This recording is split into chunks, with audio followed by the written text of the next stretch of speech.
नमस्कार, मैं Alka Ranjan Alka ANM classes में स्वागत करती हूँ। आज कम्युनिटी हेल्थ नर्सिंग का चैप्टर नंबर 1 है, जिसका कि पार्ट 2 है। पार्ट 1 हम जो है इसके पहले लोड कर चुके हैं। अगर आप नहीं देखे हैं तो जाकर देख लीजिए, तभी आगे समझ में आएगा। तो स्वास्थ्य की अवधारणा के बारे में हम पिछले चैप्टर में ही पढ़ा दिए हैं। आगे जो है आज जैव चिकित्सकीय अवधारणा के बारे में पढ़ाएंगे कि बायोमेडिकल कॉन्सेप्ट क्या है। स्वास्थ्य की यह अवधारणा बीमारी के रोगाणु सिद्धांत पर आधारित है। स्वास्थ्य की जो ये अवधारणा है वो क्या है? बीमारी के रोगाणु सिद्धांत पर आधारित है। ये याद रखना है, मेन क्वेश्चन यहीं से पूछेगा कि बीमारी के रोगाणु सिद्धांत किस पर आधारित है। तो आपको याद रहेगा तो मान लीजिएगा बायोमेडिकल कॉन्सेप्ट पर आधारित है। ठीक है, इस सिद्धांत के अनुसार व्यक्ति में होने वाली बीमारियों के लिए सूक्ष्म जीव, जिन्हें की रोगाणु कहते हैं, जिम्मेदार है। यानी कि इस अवधारणा के अनुसार क्या है कि अगर आपके बॉडी में जैसे सूक्ष्म जीव प्रवेश कर जाता है तो जिसको कि पैथोजन यानी रोगाणु कहते हैं, वो इसका रिस्पॉन्सिबिलिटी है, यानी कि इनकी जिम्मेदारी इन्हीं को है। यानी कि ये कौन जिम्मेदार है? सूक्ष्म जीव जिम्मेदार। सही बात है। अगर माना कि किसी के बॉडी में टीबी का बैक्टीरिया यानी कि प्रवेश कर जाता है तो क्या होगा? वो बीमार पड़ेगा। तो सूक्ष्म जीव जिम्मेदार हुआ ना भाई। सूक्ष्म जीव उनके शरीर में, बॉडी में प्रवेश किया, तभी तो वो बीमारी फैला। स्वास्थ्य की जैव चिकित्सकीय अवधारणा के अनुसार शरीर में बीमारी की अनुपस्थिति ही स्वास्थ्य है। यानी कि इस अवधारणा के अनुसार क्या बोला जा रहा है कि अगर आपके बॉडी में कोई भी बीमारी नहीं है तो आप स्वस्थ हैं। इस अवधारणा के अनुसार व्यक्ति का शरीर एक मशीन की तरह कार्य करती है। इस अवधारणा के अनुसार ये बोला जा रहा है कि व्यक्ति यानी कि जो ह्यूमन बॉडी है, उनका जो बॉडी जो है वो मशीन की तरह कार्य करती है। ठीक है, तो उस मशीन में कई पुर्जे हैं, जैसे हृदय, विकृत, मस्तिष्क, आमाशय, यकृत, आंतें आदि। जब तक कि यह मशीन सही तरह से कार्य करती है तब तक जो है मनुष्य क्या होता है? स्वस्थ रहता है। तो देखिए इसमें मेन बात क्या बोला जा रहा है, क्या क्या क्वेश्चन पूछा जाएगा कि बायोमेडिकल कॉन्सेप्ट जो है वो बीमारी के रोगाणु सिद्धांत पर आधारित है, और यह जो है इसके लिए सूक्ष्म जीव जो होती है वो जिम्मेवार है, और अगर जिसके बॉडी में कोई भी बीमारी नहीं है वो स्वस्थ है, इस अवधारणा के अनुसार से, यानी कि बायोमेडिकल कॉन्सेप्ट के अनुसार से। और जो है हमारा जो यानी कि व्यक्ति का जो शरीर है वो जो है पूरी तरह से मतलब कि वो एक मशीन है, और जैसे कि इसमें कई पार्ट पुर्जे हैं। जब तक कि वो पार्ट पुर्जे यानी कि जैसे कि हृदय है, किडनी है, विकृत है, जब तक ठीक रहता है तब तक मनुष्य स्वस्थ रहता है। आगे देखिए, इसके आगे बताते हैं, व्यक्ति स्वस्थ रहता है मतलब कि जब उसके शरीर में कोई बीमारी नहीं है तो हम बता ही दिए कि व्यक्ति स्वस्थ रहता है। और जब इस मशीन में कोई खराबी आ जाती है तो व्यक्ति बीमार हो जाता है। यानी कि जब ये जो है हमारा ह्यूमन बॉडी का मतलब जो मशीन है, कोई भी मतलब खराबी आ गया, माना कि किसी का किडनी खराब हो गया, किसी का लीवर खराब हो गया, कि तो प्रॉब्लम हो जाएगा, तो किडनी या लीवर कुछ खराब हो जाएगा कोई भी व्यक्ति का, तो क्या वो स्वस्थ रह पाएगा? नहीं ना। तो वो क्या हो जाएगा? वो स्वस्थ हो जाएगा। इस अवधारणा के आलोचकों का मानना है कि इसमें व्यक्ति के स्वास्थ्य के निर्धारण में सामाजिक, मनोवैज्ञानिक, पर्यावरण, आर्थिक, सांस्कृतिक आदि कारकों का योगदान नहीं के बराबर बताया गया है। मतलब कि ये अवधारणा जो बायोमेडिकल कॉन्सेप्ट था उसका जो आलोचक थे वो ये बताएं कि आप तो सिर्फ ये बोल दिए कि जो व्यक्ति शारीरिक रूप से फिट है उसको स्वस्थ बता दिए, लेकिन ऐसा नहीं होगा। उसमें जो है सभी चीजों का मतलब कि योगदान दीजिए। इसमें योगदान आप नहीं दिए। उनका कहना है कि लोग सामाजिक के कारण से भी बीमार पड़ेगा, मनोवैज्ञानिक कारण से भी बीमार पड़ेगा, पर्यावरण, आर्थिक, सांस्कृतिक। जैसे कि आपका पर्यावरण खराब है तो क्या आप स्वस्थ रहिएगा? आपके बगल में कचरा रखा हुआ है, वही गंदगी आएगा तो आप स्वस्थ रहिएगा। समाज का लोगों का निगेटिव थॉट है तो आपके माइंड में निगेटिव आएगा, तो आपके माइंड क्या होगा? निगेटिव होगा उस चीज के प्रति, तो क्या आप स्वस्थ रह पाइएगा? मनोवैज्ञानिक, अगर आपको किसी भी प्रकार का साइकोलॉजी है तो स्वस्थ रहिएगा। तो इसीलिए बोल रहा है कि जब भी आप इस तरह का अवधारणा लाइए, ये सब का भी योगदान दीजिए।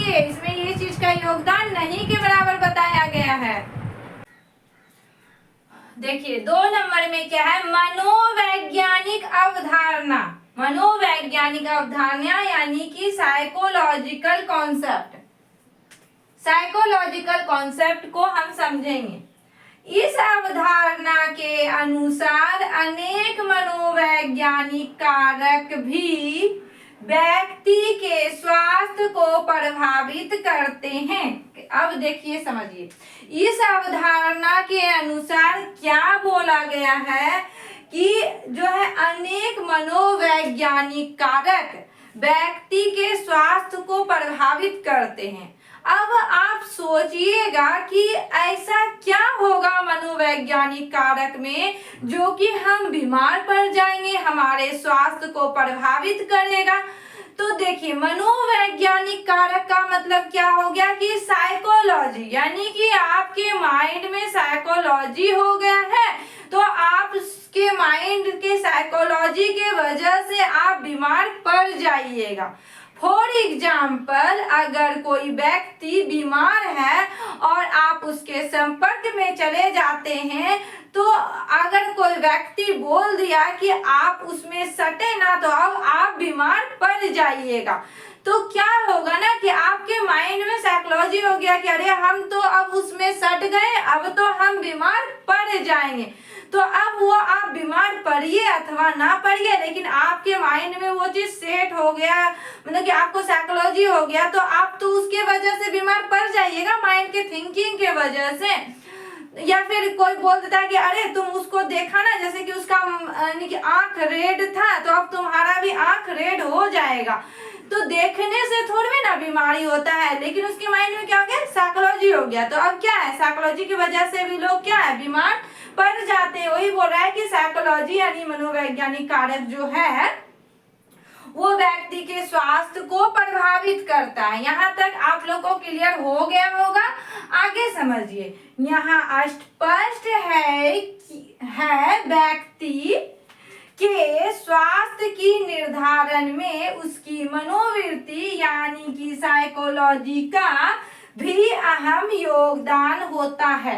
कहने का मतलब ये है, यहाँ से ये स्पष्ट हो जाता है कि व्यक्ति जो है वो व्यक्ति के स्वास्थ्य यानी कि व्यक्ति का जो मतलब कि हेल्थ है उसके निर्धारण में उसकी साइकोलॉजी का क्या होता है, अहम योगदान होता है। सही बात है, अगर आपके माइंड में ये चीज सेट हो गया है तो आप तो बीमार पड़ जाइएगा। तो इसका मतलब ये स्पष्ट हो गया कि साइकोलॉजी जो है, साइकोलॉजी की वजह से भी लोग बीमार पड़ते हैं। तो यहाँ तक क्लियर हो गया। इस विचारधारा के समर्थक विद्वानों का मत है कि स्वास्थ्य के आकलन एवं मापन में मनोवैज्ञानिक को भी शामिल किया जाना चाहिए।